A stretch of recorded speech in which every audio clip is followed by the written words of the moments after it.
Hello? Who's this? This is Big Fur Hat, and you're on the 99-second radio show. Oh, great. So, do you want to disclose where you are?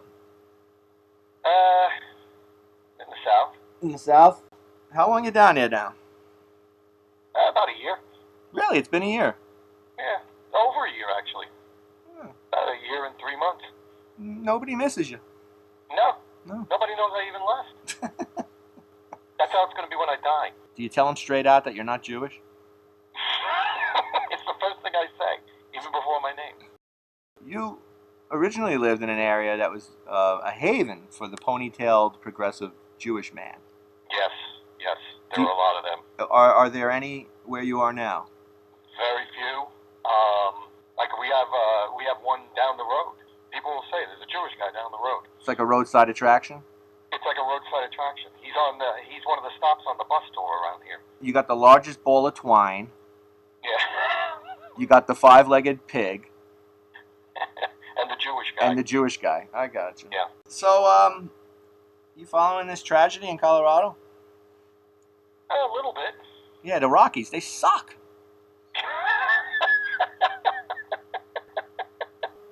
What do you think about jokes that are kind of below what people would consider respectable? You know what I'm trying to say. Do you believe that there's a line in comedy that you shouldn't cross? Yeah, the line between funny and unfunny. All of a sudden, jokes or humor is defined like for something that it's not. Well, it's not proper. Oh, it's not. Yeah, but it's supposed to be funny. That's the whole prerogative. Can improper be funny? Yeah. If it's funny, it's a good joke. I mean, my offhanded joke. No, that was terrible. You hear that all the time with people. You'll tell a joke. I remember that even from the time I was a kid. Tell the most horrendous off-color joke, and people would laugh, and then they usually follow with, "Oh, that's terrible. That's really awful." It's like, well, you're doing that to ease your conscience because you just laughed at it. Saw that in my dad. He always shook his head at everything I ever said. But he put his head down like he was ashamed of me. I can't believe that I spawned this thing. And then I could see him laughing a little bit, you know? Now, do you think that humor can be the destruction of society? If the humor gets too base? No, of course not. No, I don't think humor is going to do anything like that. But I understand your point, though, that if, or I think of that movie, Idiocracy, where they have the comedy, the big hit comedy on TV is Ouch My Balls. Yeah. Where it's just a guy getting kicked in the nuts over and over and over. But that's not funny. That's not funny. Yeah, that's pathetic. When we had a post on this on I Own the World, and that's why I kind of brought it up. The comedian Tosh made a joke about basically what he said is he replaced his sister's pepper spray with silly string. You know, the guy's assaulting and she's spraying the silly string in his face. It's fun. Yes, rape is hideous. It's tragic. It's all of those things. But humor has to be based on some sort of tragedy. It always has been. Yeah. Somebody. Well, the most basic, slapstick in the earliest movies is a guy falling down. That was how they. What is that joke? What is that line from Mel Brooks? Yeah, he said. Humor is a man walking along the street and falling into an open manhole. Tragedy is me getting a hangnail. Yeah. That's it. Yeah. That's it. We laugh at the discomfort of other people. I'm more concerned about restraining humor than humor unrestrained. What does hurt society is what's happening now, which is there are so many things that they're just off limits. You can't make jokes about. Also, you can't make fun of really anything at this point. Yeah, I hate to quote Roger Ebert because I really don't like him. I don't think you like him that much either. No, I don't like him. I mean, I really don't even like him as a critic, to tell you the truth. But he did say something that is a nice quote. Someone was asking him about how can you enjoy these depressing movies? And he said, you know what's depressing? A bad movie. Yes. A comedy that's failed is depressing. I feel that same way about a crafted joke. Oh, without a doubt. I'm a big fan of the Comedy Central roasts because I marvel at how far these people go and get away with it because they're generally pretty funny. Yeah. Anyway, we're going to take a real quick break and we'll get back to this in 1 second. All right. The deep down sound of Sound of Bobby Peru. Yep. You missed it. You could have had that on tape for the ladies. I did have it on tape for the ladies.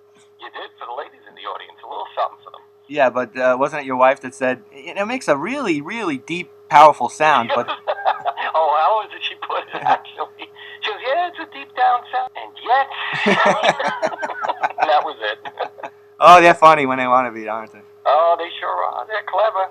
I'm not big on squirrels. I don't like squirrels that much. And I went to a party once where it was people who rescue squirrels. That's what they did, sort of like the George Costanza thing that time when they brought the squirrel. So there were squirrels running around the house a little bit.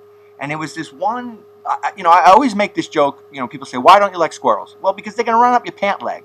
They're going to run up your pant leg. I always said that. It's kind of like, my line. Well, they got this little friggin' retarded squirrel running around. It's a little Jeffrey. And Jeffrey's running around. He runs up somebody's pant leg. Who do you think? Mine! He goes right past over my ass, up to my shoulder, and he jumps off my shoulder and lands in a bowl of clam dip. I swear to God, I'm not kidding you. Well, thank God he ran over your ass. Yes, I know. It could have been a whole lot worse. I know. Nuts deep. He could have been... You're right about things running up your pant leg. I had a mouse run up my pant leg once. Yeah. It's creepy. It's not good. I thought I had a mouse running down my pant leg once. Did you wet yourself? No, it's the reason why I can't have kids. I don't hate kids. That's the other thing. Kids, they're fine. I just don't connect with them. I guess that's what it is. I don't like other people's kids. I don't. I'm being honest because I am honest, and that's part of the problem. If a kid's annoying and everything, I'm going to say, I'm going to say something nasty, and the parents tend to not like that. You're supposed to, you're supposed to talk to them like they're little snowflakes and everything. And I don't do that. If a kid is a rotten little kid and he's doing something in my house that, he's playing with something he shouldn't be playing with or anything, I don't go over and go, put that down. I say, well, what are you doing? You little retard. Leave it alone. And parents don't like that. Yep, I remember doing that with I remember my in-laws being upset at me because I was yelling at a kid. One of their kids. He's swinging on like one of the doorknobs on the door, and all of a sudden the doorknob is loose. The screw hole is stripped, and I'm supposed to just go, "What a lovely child." Yeah, no, I yelled at him. I said, "Don't sit down. Keep your hands off things." Well, I actually hate the parents that don't do that for you. That's exactly it. Well, that's what happened. Is one of them then said, about yelling at somebody else's kids. I said, wouldn't be necessary if the parents yelled at them. Right. Then I wouldn't have to yell at them. Ooh, it makes me so angry.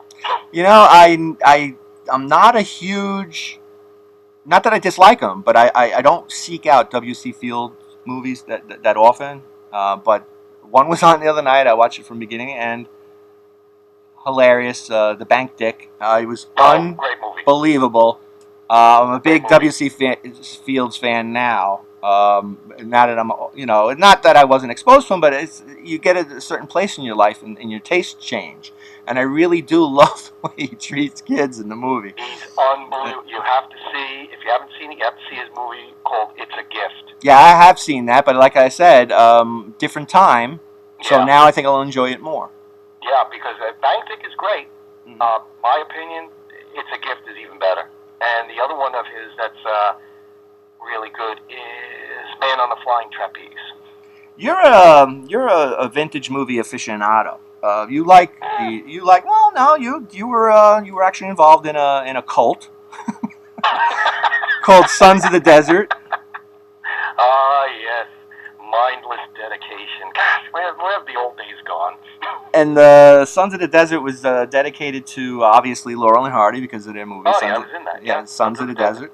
And they named this cult after that. And you guys would go and play ping pong, I believe? No, that was something else. That was different. That was the Sons of the Desert is an international organization. It's